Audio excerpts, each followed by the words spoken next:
एक राजनीति से हट के क्षत्रिय समाज की बात करो। मैंने आपको जौनपुर का उदाहरण दिया, मैंने आपको गाजियाबाद का उदाहरण दिया, मैंने आपको सहारनपुर का उदाहरण दिया। मैं आपको ये भी कह रहा हूँ, आने वाले टाइम में आप देख लीजिएगा, मैं सभी आपके चैनल के माध्यम से जो हमारे समाज के लोग हैं उनसे मैं कहना चाहता हूँ, आप आने वाले समय में देख लीजिएगा, जितने भी लोग योगी जी करते हैं ना, ये लोग आने वाले टाइम में साल भर में, साल डेढ़ साल बाद में ये लोग योगी को भी हटाएंगे। के चैनल में बोल रहा हूँ, अगर मैं कभी दोबारा ऐसे, अगर आपने जो ये बात करी, कभी मैं आप रास्ता बनाने वाली बात करें, अगर मैं कभी भारतीय जनता पार्टी में अगर सोचता भी हूँ तो आप मेरे से फिर पूछ लीजिएगा, अंत तक समाजवादी पार्टी माननीय श्री अखिलेश यादव जी के साथ रहूँगा। आप बताइए किसे ठाकुर को दिया है उन्होंने टिकट? गाजियाबाद में एक ठाकुर प्रत्याशी से उनका काट दिया। आप वहाँ से पूर्वांचल में चल जाइए, पूर्वांचल में जो जौनपुर सीट पड़ती है, जौनपुर से धनंजय सिंह प्रयास कर रहे थे, धनंजय सिंह को जेल में डाल दिया, जबकि वहाँ लोगों में कहीं ना कहीं उनके लिए एक सॉफ्ट कॉर्नर है, उन्हें जेल में डाल दिया गया। और यहाँ पे बहुत सारे लोग, भाई राजनीति से हट के मैं बात कह रहा हूँ कि भाई जगदीश आनंद और परिवार, इन लोगों ने बहुत साल तक राजनीति करी, यहाँ ये लोग मांग रहे थे, इनका टिकट काट दिया, तो इन्होंने कहाँ ठाकुरों को सम्मान देने का काम किया है? बात करें तो दो आपके विधायक हैं, ना तो आशु मलिक जी वहाँ पर दिखाई दे नामांकन के दौरान, ना ही वहाँ पर उमर अली खान दिखाई दिए, ना ही वहाँ पर आप दिखाई दे। क्या समाजवादी पार्टी और कांग्रेस के बीच में अभी दीवार है क्या? सर, आप ईडी से सीबीआई पर लगातार सवाल उठा रहे हैं, केजरीवाल जी का अरेस्ट होने पर आपने सवाल उठाया, आखिर ये बताए समाजवादी पार्टी के साथ उनका गठबंधन था, कांग्रेस पार्टी के साथ गठबंधन था, उन्होंने कितनी आवाज उठाई अरविंद केजरीवाल जी? सर, कई सारे नेताओं से जब इस विषय पर बात होती है तो वो कहते हैं कि सरकार इस वक्त डराने के माहौल में है और ईडी को लेकर के ईडी के कंधे पर आकर बंदूक चलाती है। क्या समाजवादी पार्टी के गठबंधन के नेताओं को सच में डर लगता है क्या ईडी से? सर, समाजवादी पार्टी का गठबंधन हुआ कांग्रेस पार्टी से प्रत्याशी इमरान मसूद जी को लोकसभा चुना गया। क्या सहारनपुर में समाजवादी पार्टी से कोई ऐसा नेता नहीं था जो लोकसभा के चुनाव के लिए उम्मीदवार हो? नमस्कार, आप देख रहे हैं बीजी न्यूज, मैं हूं आपके साथ भोला वर्मा। 2024 का लोकसभा चुनाव जिस तरह से समय कम रह रहा है, उसी हिसाब से नामांकन का दौर लगातार जारी है और सहारनपुर की लोकसभा से गठबंधन के प्रत्याशी इमरान मसूद ने अपना नामांकन किया। उसको लेकर के सहारनपुर की राजनीति में बात करने के लिए इस वक्त हमारे साथ जिले के वरिष्ठ नेता समाजवादी पार्टी से कार्तिक राणा जी मौजूद हैं। उनसे बातचीत करते हैं कि आखिर किस तरह से देख रहे हैं सहारनपुर की लोकसभा सीट का चुनाव। सर, बहुत बहुत स्वागत है आपके बीजी न्यूज में। बहुत बहुत धन्यवाद। सर, कैसे देख रहे हैं 2024 का जो अब की बार चुनाव है, किस और समीकरण जा रहे हैं?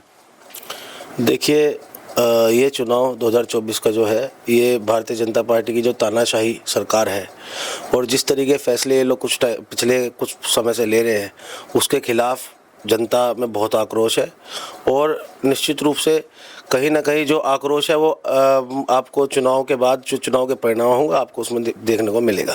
सर, जिस तरह बता रहे हैं कि भाजपा से आक्रोश है, भाजपा की अगर आक्रोश की बात करें, जब इमरान मसूद जी ने आज नामांकन के बाद पर्चा इंटरव्यू दिया तो उनका तो कहना है कि भाजपा इस तरह की सियासत करा रही है कि अगर आप बात करें कैराना की तो वहाँ पर ठाकुर और गुजर का विवाद है, यहाँ पर मुस्लिमों का विवाद है। क्या लगता है जो दो मुस्लिम खड़े हैं किए उन्होंने आपस में एक दूसरे विरुद्ध, क्या बसपा में क्या ताकत देखते हैं?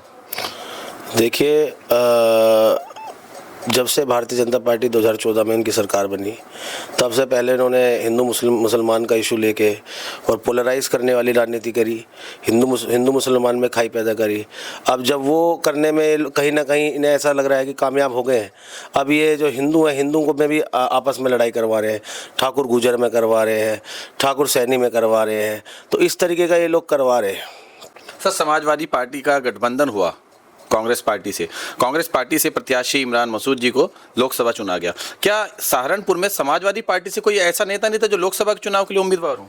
देखिए, बिल्कुल निश्चित रूप से बहुत लोग थे जो पार्टी में लोकसभा के लिए टिकट मांग रहे थे, और लेकिन ये सब जो फैसले होते हैं, ये जो पार्टी के जो मुखिया होते हैं, हमारे राष्ट्रीय अध्यक्ष हैं जो माननीय श्री अखिलेश यादव जी, और जो पार्टी का जो हमारी पार्लियामेंट्री कमेटी है जो डिसाइड करती है कि किसे चुनाव लड़ाना है।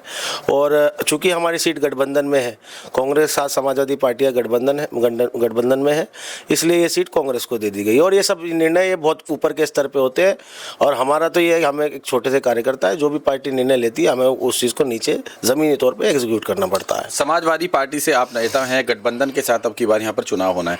अगर वहाँ की बात करें तो दो आपके विधायक हैं, ना तो आशु मलिक जी वहाँ पर दिखाई दे नामांकन के दौरान, ना ही वहाँ पर उमर अली खान दिखाई दिए, ना ही वहाँ पर आप दिखाई दे। क्या समाजवादी पार्टी और कांग्रेस के बीच में अभी दीवार है क्या? नहीं, ऐसा कुछ नहीं है। देखिए, हम पार्टी ने जो भी फैसला लिया है, गठबंधन को सीट दी है, हम लोग पूरी जी जान से उनके साथ रहेंगे और चुनाव लड़ाने उन्हें जिताने का पूरा हमारा ये है कि जिताने का 100% प्रयास रहेगा। और देखिए जब नॉमिनेशन में, चूँकि आपको अगर मालूम हो, नॉमिनेशन में सब लोग जाना संभव नहीं है। देखो वहाँ पे 2 लोग जाते साथ में, और पार्टी के देखो बहुत सारे लीडर हैं, सबका जाना वहाँ पे संभव नहीं है। जिला अध्यक्ष हमारे गए और इमरान मसूद साहब के साथ, और जो पार्टी के जो हमारे सीनियर नेता हैं भाई, हमारे MLC शाहनवाज खां, वो गए हैं। सब नहीं जा सकते, वहाँ पे 3 लोगों की एंट्री होती है। तो ये है सर, भाजपा पर आरोप लगा रहे हैं इमरान मसूद जी की तो ठाकुर गुर्जर विवाद कराती है, भाजपा तो मुस्लिम के सामने मुस्लिम कैंडिडेट तारती है। वहीं अगर अब आप बात करें कैराना लोकसभा सीट की, वहां पर श्रीपाल राणा है, उनको बसपा ने अपना उम्मीदवार घोषित किया। क्या भाजपा ठाकुरों का सम्मान नहीं कर पा रही है क्या? क्योंकि बसपा ने तो कर दिया कहीं ना कहीं। आप देख लीजिए अभी टिकट अनाउंस जितने हुए हैं, आप बताइए किसे ठाकुर को दिया है उन्होंने टिकट। गाजियाबाद में एक ठाकुर प्रत्याशी से उनका काट दिया। आप वहाँ से पूर्वांचल में चल जाइए, पूर्वांचल में जो जौनपुर सीट पड़ती है, जौनपुर से धनंजय सिंह प्रयास कर रहे थे, धनंजय सिंह को जेल में डाल दिया, जबकि वहाँ लोगों में कहीं ना कहीं उनके लिए एक सॉफ्ट कॉर्नर है, उन्हें जेल में डाल दिया गया। और यहाँ पे बहुत सारे लोग भाई राजनीति से हट के मैं बात कह रहा हूँ कि भाई जगदीश आनंद और परिवार, इन लोगों ने बहुत साल तक राजनीति करी, यहाँ ये लोग मांग रहे थे, इनका टिकट काट दिया।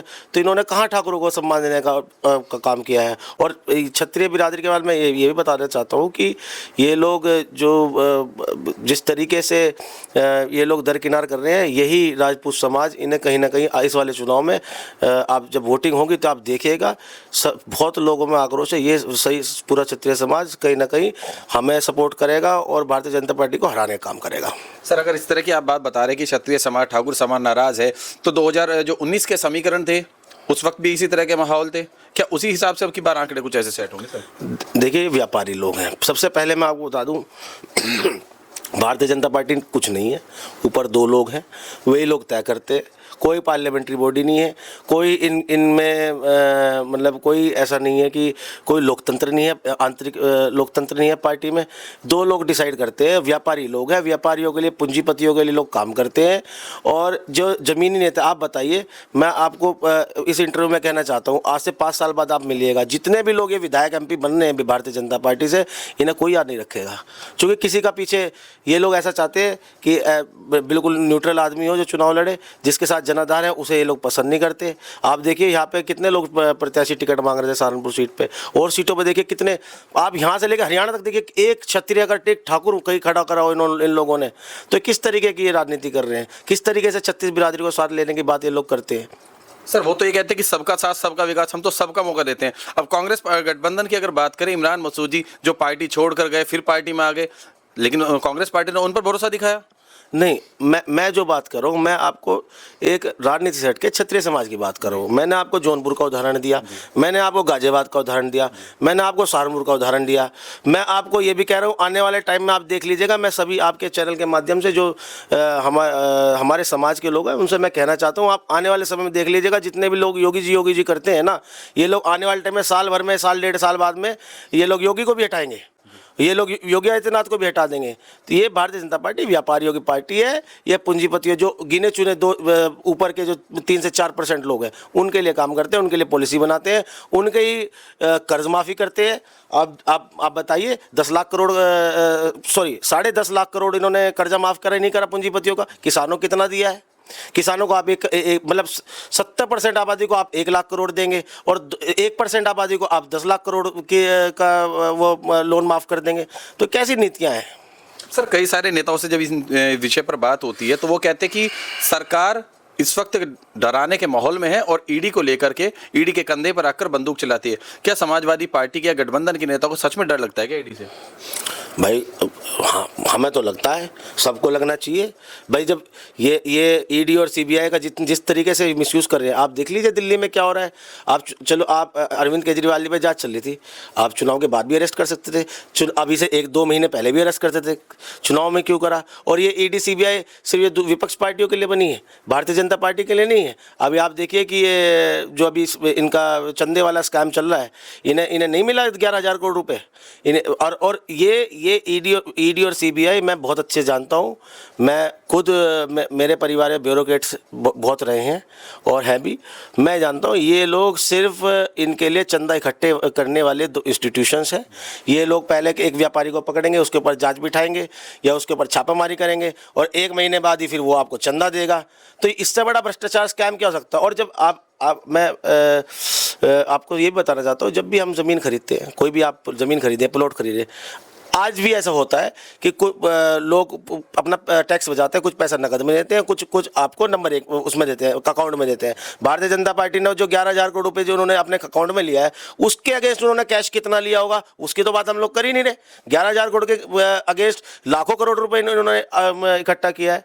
तो क्या ईडी और सीबीआई भारतीय जनता पार्टी की जाँच नहीं कर सकती है? सीजीआई पूरे मुख्य न्यायाधीश, जिस दिन से ये मामला हुआ है, हमारे जो मुख्य न्यायाधीश है वो लगातार कह रहे हैं, लगातार टिप्पणी कर रहे हैं। लेकिन मीडिया का क्या है, मैं आई एम सॉरी टू से, लेकिन मीडिया का क्या है, मीडिया कहीं ना कहीं उस टॉपिक को डाइवर्ट कर देती है। और ये लोग ऐसा करते भी है। केजरीवाल को अरेस्ट करा दिया जब इतनी सब लोग बात करने लगे जो इलेक्टोरल बॉन्ड्स की है, जब ज़्यादा चर्चा होने लगी, जब ज़्यादा लोगों में इस चीज़ का विरोध होने लगा, लोग बात करने लगे, इन्होंने से एकदम से केजरीवाल वाला इशू लिया, केजरीवाल को अरेस्ट करा दिया। तो इस तरीके के ये लोग काम कर रहे हैं। और मैं आपको ये बात बताना चाहता हूँ, देखिए हिंदुस्तान की पब्लिक जो जनता है, वो ऐसा नहीं है कि अगर बहुत लोग ये भी कह रहे हैं कि आने वाले टाइम में चुनाव नहीं होंगे। हाँ, ये चाहते हैं ऐसा, जिस तरीके रशिया में हो रहा है, जिस तरीके चीन में हो रहा है। लेकिन यहाँ की जनता इतनी कमज़ोर नहीं है, यहाँ के विपक्ष के जो नेता हो इतने कमज़ोर नहीं है। और आने वाले टाइम में जहाँ पे आज भारतीय जनता पार्टी खड़ी हुई है, एक भ्रष्टाचार और अपनी गलत नीतियों से ईडी और सीबीआई का दुरुपयोग करके, मीडिया का दुरुपयोग करके और जुडिशरी सिस्टम को भी इन लोगों ने का दुरुपयोग करके, इलेक्शन कमीशन का दुरुपयोग करके यहाँ पे खड़ी है। और आने वाले समय में आप देखिएगा ये बहुत नीचे जाएगी। सर, आप ईडी से सीबीआई पर लगातार सवाल उठा रहे हैं, केजरीवाल जी का अरेस्ट होने पर आपने सवाल उठाया। आखिर ये बताइए, समाजवादी पार्टी के साथ उनका गठबंधन था, कांग्रेस पार्टी के साथ गठबंधन था, उन्होंने कितनी आवाज़ उठाई अरविंद केजरीवाल जी के लिए? नहीं, हमारे नेता माननीय राष्ट्रीय अध्यक्ष माननीय श्री अखिलेश यादव जी ने बयान दिया। आपने आप उनका जिस दिन वो अरेस्ट हुए तो उसी दिन का बयान देख लीजिए। विपक्ष, देखिए विपक्ष इंडिया गठबंधन एक साथ है, एक साथ मिलकर चुनाव लड़ रहे हैं। और भारतीय जनता पार्टी की जो ये तानाशाही वाली नीति है, उसके खिलाफ इस देश के लोकतंत्र बचाने के लिए ये पीडीए की हमारी लड़ाई है। और साथ ही साथ मैं आपको ये भी कहना चाहता हूँ, ईडी सीबीआई हो चाहे इलेक्शन कमीशन हो, इलेक्शन कमीशन में आप देखिए, अभी जब इलेक्शन कमीशन में इन्हें जब चेयरमैन डिसाइड करना था, उस समय पे क्या हुआ, उन्होंने कितनी पार्टियों को बुलाया, जो उनकी जो बोर्ड है, जो कमेटी है, उसमें से आपने 2016 में संशोधन कर दिया। अब ये है कि आप लोग डिसाइड करेंगे। तो इस तरीके की चीज़ें ये सब हो रही है। हमारी पार्टी और हमारा जो इंडिया गठबंधन है, वो सिर्फ और सिर्फ भारतीय जनता पार्टी ने जो आने वाले समय में जिस तरीके से ये लोग नीतियाँ लेके आ रहे हैं कि देश पे कब्जा करना, आगे चुनाव ना हो, उसके खिलाफ हम लोग ये चुनाव लड़ रहे हैं। चलिए सर, आखिरी सवाल करते हैं। जिस तरह से लगातार चुनाव के दौर में ईडी सीबीआई के भरोसे कुछ लोग भारतीय जनता पार्टी में जा रहे हैं, आपके भी परिवार के करीब है जिन्होंने हाल ही में भाजपा ज्वाइन करी, क्या आपके लिए एक रास्ता मार्ग तैयार किया जा रहा है? नहीं, देखिए, नहीं, मैं माननीय अखिलेश यादव जी और जो मेरी पार्टी है, उन लोगों के साथ हमारे पारिवारिक संबंध हैं। और जितना शायद, जब आपको अगर याद हो, सन 2003 में हमारे पिताजी स्वर्गीय श्री राजेंद्र सिंह राणा ने बसपा छोड़ के समाजवादी की सदस्यता ग्रहण करी थी। और साथ में वो 35 MLA भी वो लेके आए थे। माननीय मुलायम सिंह यादव जी की सरकार बनाने में भी उनकी एक भूमिका रही थी। और हमारे स्वर्गीय पिताजी स्वर्गीय श्री राजेंद्र सिंह राणा जी, वो एक समाजवादी विचारधारा के व्यक्ति थे, सबको साथ लेके चलने वाले व्यक्ति थे।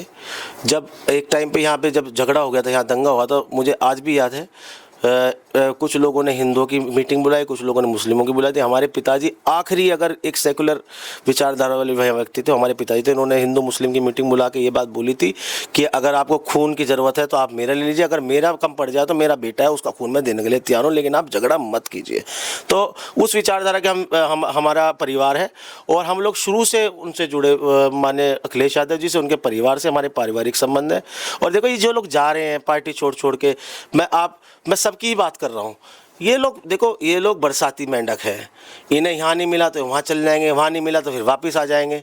और इससे किसी पार्टी का कोई नुकसान या वो नहीं होता है। अभी देखो, रिसेंट में जिले के कई नेता गए भारतीय जनता पार्टी में, तो उससे कुछ नुकसान थोड़ा ना है समाजवादी पार्टी का। हमारा जो वोट बैंक है वो मजबूत है।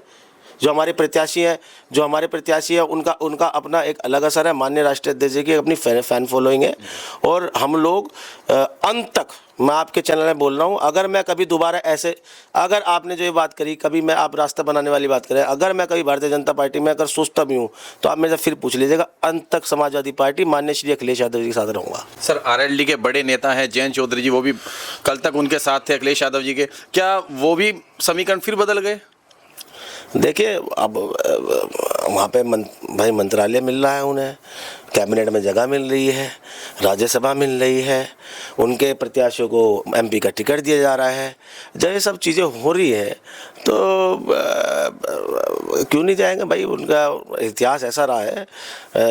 और मैं स्पष्ट रूप से कहता हूँ, जो उनके पिताजी ने किया वही आगे वो कर रहे हैं। उनके पिताजी भी भाई कहीं ना कहीं वो सर्वाइविंग पॉलिटिक्स उन्होंने करी है। हम लोग देखो, शेर आदमी सर्वाइविंग राजनीति नहीं करता है। चलिए सर, आखिरी बात आपसे करते हैं कि आखिर जातिवाद की राजनीति, जहां एक और जाट समाज के वोट को साधने के लिए भाजपा ने आरएलडी का दामन थाम लिया, उनको भी अपने साथ ले लिया जयंत चौधरी जी को। उधर से अगर कैराना की बात करें तो वहां पर गुर्जर समाज उनके साथ है, उनके बड़े नेता हैं प्रदीप चौधरी और अन्य भी कई सारे साथ हैं। लेकिन अगर बात करते हैं ठाकुर समाज की, क्या ठाकुर समाज की भाजपा में, बसपा में, सपा में हर जगह उपेक्षा होने लगी है क्या? देखिए, मैं इतनी मैं बताता हूँ, हमारी पार्टी में मैं आपको बताना चाहूँ, क्षत्रिय समाज के बहुत सारे नेता है और जिन्हें माननीय राष्ट्रपति जी ने बहुत सम्मान भी दे रखा है। ये चाहे ठाकुर ओम प्रकाश सिंह हो, चाहे हमारे योगेश प्रताप सिंह हो, चाहे हमारे इधर क्या बोलते हैं, क्या नाम उनका, राजीव सिंह हो, जितने भी नेता हैं, हम इधर पश्चिम में उन्होंने मुझे टिकट दिया। तो हमारी पार्टी का तो ये है, भारतीय जनता पार्टी के लिए ठाकुर लोग ऐसा सिर्फ वोट लेने के लिए वो लोग राजपूतों में आते हैं, ना तो उन्होंने प्रत्याशी खड़ा करा और जो लोग मांग भी रहे थे उनका सबका टिकट काट दिया।